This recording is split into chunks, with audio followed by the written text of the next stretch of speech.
Make some noise. Make some noise for Jimmy McGill.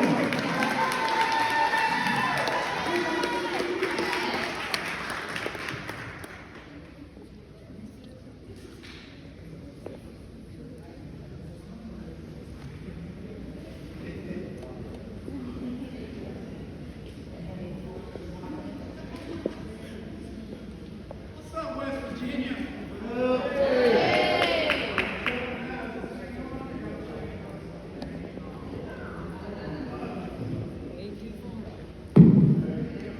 Boy, you're in trouble now. Where you going? Don't leave. Have you wrote a check yet? Hey, what a night. Listen, I got to take a picture with Miss West Virginia. Make some noise, y'all. Equally as cool, I got to wear Bob's jacket. And if you ain't seen Bob's jacket, you got to see it before you leave, because this is the definition of West Virginia goes purple. Hey, my name is Jimmy McGill. I am a person in long-term recovery from a 23-year IV drug addiction that drug me through the mud, right? I'm also a person who has successfully re-entered society after multiple incarcerations. But none of that really equals who I am today. I say that so you can get a grasp of what God has done in my life. A lot of people, I don't know any way to say this. They praise me, they put me on this pedestal, but it's important for you to know that I was only good at getting high and getting caught. I'm literally here for being the biggest jackass that God could find, right? And he took that jackass, put me backwards in the Kentucky Derby, and somehow I became a winner. And for 10 years, I haven't been incarcerated, I haven't drank, I haven't put a substance in my body, and that's all because I got a God that can take broken pieces and turn them into magic. None of it is because Jimmy is some spectacular guy, right? The only thing I've done perfect is not get high. That's it. I got clean, I didn't get perfect. But I'm the third generation of addiction. My grandfather was a bootlegger. He ran moonshine from Louisiana up to Arkansas. My father was the second generation of addiction, a heroin addict. And when I needed my dad, he needed a needle. And so in that atmosphere of child neglect, a thug was born. In that atmosphere of child neglect, somebody who couldn't make healthy decisions emerged. And shortly after that, I followed in my father's footsteps. And part of his footsteps was the culture of incarceration, poverty, insanity. Listen, I'm an old school drug addict, right? What that means is I'm old school addiction, but I'm new school recovery. Now let me break that down for you. That means I lived through the crack epidemic, I lived through the meth epidemic, and now I've lived through the opioid epidemic. And it was not a crisis until the right colored kids started dying. Let me just drop that truth bomb right there. Look, I got chills when I said that because it's the truth. I was in the streets getting high through all of it. And we never got no state support until the rich kids of white color started overdosing. That's the reality of what I'm telling you. A lot of people ain't gonna clap for that because a lot of people ain't ready for that. Listen, I shot dope for 23 years. I survived sexual abuse from a male babysitter that left me questioning my sexuality as I grew older. I'm a former gang member from a city that's nationally known for gang violence, and I went to prison 6 times. I've got 19 felony convictions, and still God managed to carve out a wonderful life that most people don't have the privilege of living, right?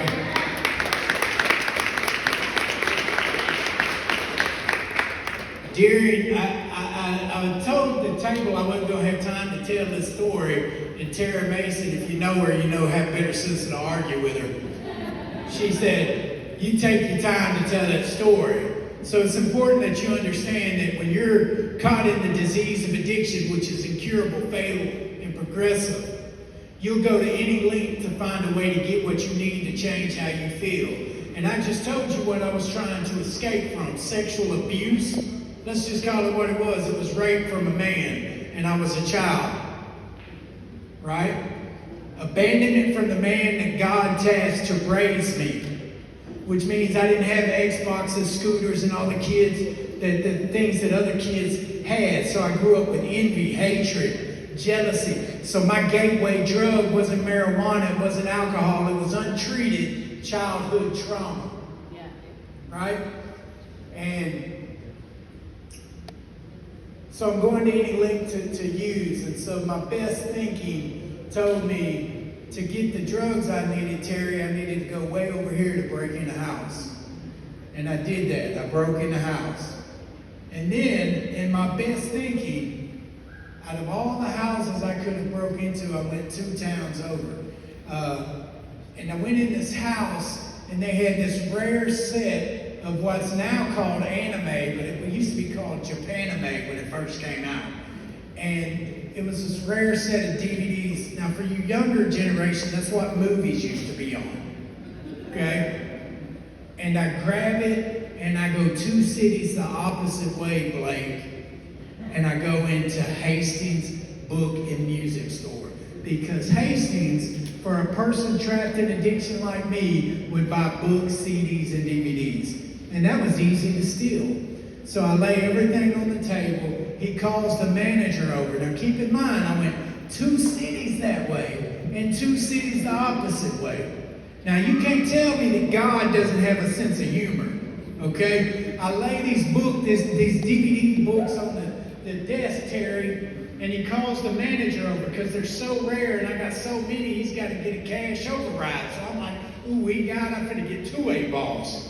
I'm excited. And the manager comes over and he looks and he turns the page and he says, man, I've got that same DVD. He said, wow, you've got exquisite taste. Where did you get these? I said, they were given to me. He said, no way. And he turned the next page and he said, I've got that one too. And he turned the page again and he said, man, we've got an identical collection. And by now, I'm starting to really trip out and put it together, kind of like you are. And he says, hang on, let me call my house. Miss West Virginia, out of all the houses I broke into, I broke in that man's house and tried to sell him his own stuff. Right? I got 7 years in the penitentiary for that. In Arkansas, you would do 2 months on a year. So I do 14 months, I come home. Untreated disease. I'm not offered any services. I'm not offered any help. So what does a person in addiction do when we go untreated? We continue to use. It's all I knew. Right? I was the lost, the least, and the last in the eyes of the system. And so when I come home, I do what I did. This time I'm going to go the other way because I learned my lesson that way, Tara. And I break in another house because it's all my house, Terry. Get that fixed. It will change the pain that I feel on the inside. Which, by the way, is insanity, y'all. If you think you can take something from the outside, put it on the inside, and change everything around you, that's crazy. That's crazy. And so I break in this house, but this time, because I want to say I was a boss, but I was really a lazy crook. So I take 2 guys with me. And I'm like, man, y'all carry that safe out. I'm going to smoke a cigarette and keep lookout. But I was really scared. So I'm sitting out there in these folks' garage, and they don't smoke, bro. And I thumped my cigarette down. And so I was the easiest case in the world for them to link my DNA to. But the man that arrested me on that first charge with the DVDs, his name was Kirk Lane. He was the top cop. Boogeyman. Well, guess who arrested me the next time? Stay with me, y'all. I need some interaction. Top cop, Kirk Lane. They give me 7 more years. I go do 14 more months. I come home again, untreated disease of addiction. No services, no counseling, no reentry, no support. Not that I was entitled to it, but no help was offered. By the way, I'm from the projects. I grew up in West 24th and Pike. Now, if you're not from Arkansas, that doesn't mean anything to you. So let me translate that. If you can't tell by the way I walk, talk, and dress, I was the only white guy for 17 blocks. So this time when I come home, and I say that to say this, the system doesn't care. Poverty is poverty to them, right? There's that side and then there's that side. And if you get it, you get it. If you don't, you don't. Right? So this time, Terry, I ain't going to burglarize no more houses. I'm going to learn my lesson. Now I'm going to sell dope, Terry. So I come home.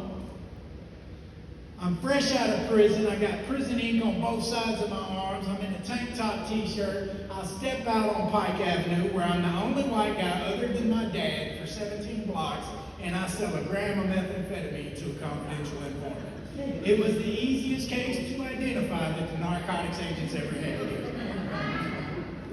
I was given 7 more years. Guess who arrested me? Top cop. Now here's where the story gets good. I came home from prison for my last time in 2015. This time, services were offered. And the program that offered me services resembled the Hope Dealers Project a whole lot. It didn't matter that I'd been to prison 6 times. It didn't matter that I was unreachable and unteachable by society's determination. There was a person, a lot like Tara Mason, who saw the worth in me and said he's reachable, he's teachable, he can recover if given the support. That's why the Hope Dealers Project is important, because the help for my population, it ain't coming. Without the Tara Masons and the West Virginians go purple, my people continue to die. And when I say my people, I mean black, white, short, skinny, tall, small. I mean everybody who can't get clean. And if you don't believe me, look at the national statistics. Overdose deaths continue to rise. We're continuing to die, so they're celebrating these little 1% decreases. Man, get off the gas. What is 1% when an American is dying every 5 minutes, man? That doesn't make any sense. What is 1% when every prison in America is being used for a mental health parking space? Yeah. It doesn't mean anything. We need every county going purple. We need you right now writing checks so that people like Tara can continue doing the work. Because if you can't be on the front lines pulling us out of the ditch, at least give the financial support that they need to do it.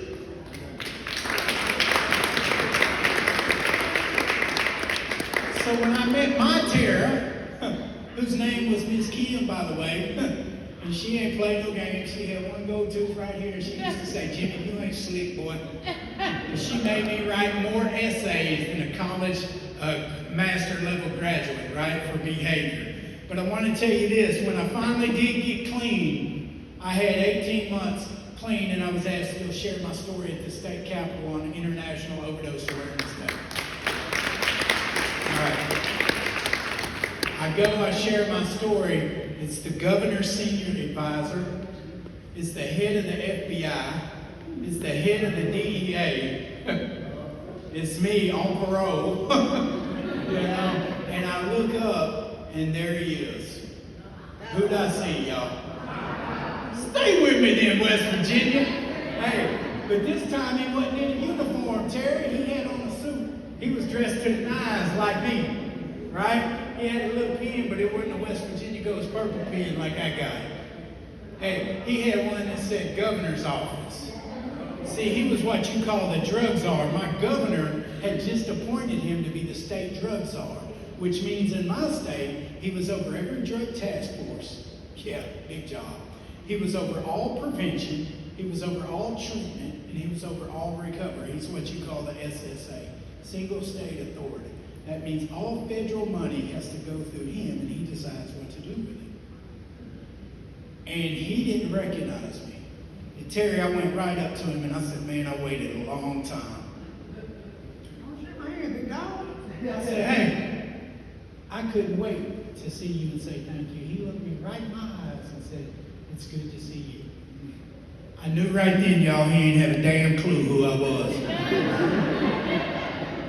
Now, why is that important? That's the most powerful thing I can tell you tonight. The man who arrested me when I looked like Lazarus from the dead no longer recognized the man he put in prison multiple times. That night, as I stood on the Capitol, I learned that our stories matter more than anything. When we share our stories, we unlock the keys to other people's prisons. We open jails and set people free. Our testimonies have the power to shift perceptions and turn skeptics into champions. That night on the steps, Kirk Lane, my once nemesis, became a father figure to me. 10 years later, I still have a morning call with him every morning. Six months after that, he says, "Hey, I got a job coming up. It's going to take a lot, but you should apply for it. It's called a peer recovery coordinator." And I said, "Man, you've lost your mind." I said, "If you think the state of Arkansas is going to hire me, you're doing more dope than I ever did." And he said, "I didn't say it would be easy." And so he goes to the governor and he said, "He's got how many felonies?" And he said, "It's 19, but I gave most of them to him." He said, "Well, if this don't work, it's on you." So in 2017, I became the first parolee to get a state position appointed by my governor.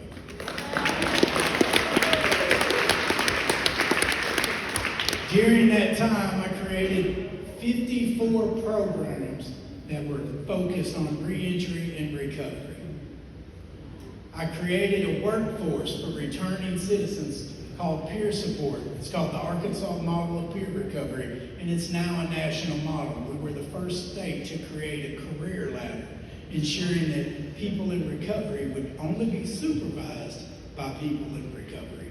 It was a beautiful thing. It is a beautiful thing. I've been able to travel states. I need you to know that Kirk Lane put handcuffs on me, but he also taught me how to wear cufflinks. Right? Yeah. He bought me this sports jacket on my 4th year clean. I never had a sports coat. Me and Blake was talking about that today. It's ironic that I'm wearing it tonight. He taught me how to tie my tie. I spoke at the Arkansas Drug Summit, right? One of the many conferences that I've been able to speak at. I didn't know how to put a necktie on, Terry. I was so institutionalized, I was functioning, but at like 41 years old, I never wore a tie. And he had to tie my tie for me. And somebody got a picture of it. And it was a beautiful thing, seeing a man that I once sat in prison and cursed for my actions, helping me learn how to be a man. When I was trying to decide to buy my son a pocket knife, I called Kirk, and he helped me, talk me through it. Now, by the way, he didn't get a knife then, he was only 9. But I was trying to figure it out. I've been able to redefine what my life looks like. And through a process of recovery that was God-given, every mistake I made now has meaning and purpose. All 6 trips to prison became on-the-job training to reach a population of people most people can't reach, bro. You know what they call a normal functioning person where we come from, Terry? A lick. A hotel room in the back of goat. Yeah, that's what it is. And God took me out of that, remolded me, and made me into a masterpiece.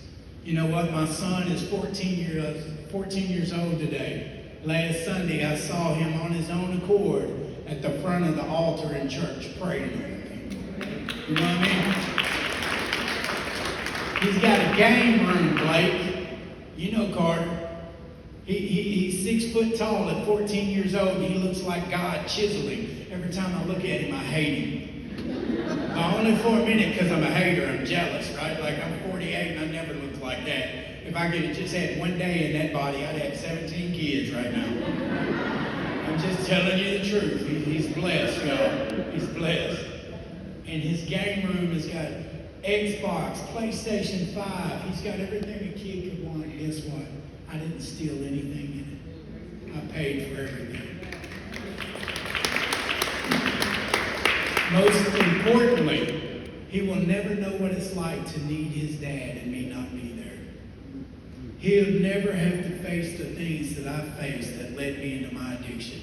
So men, women that are in here tonight and you're in early recovery, I need to tell you this before I close.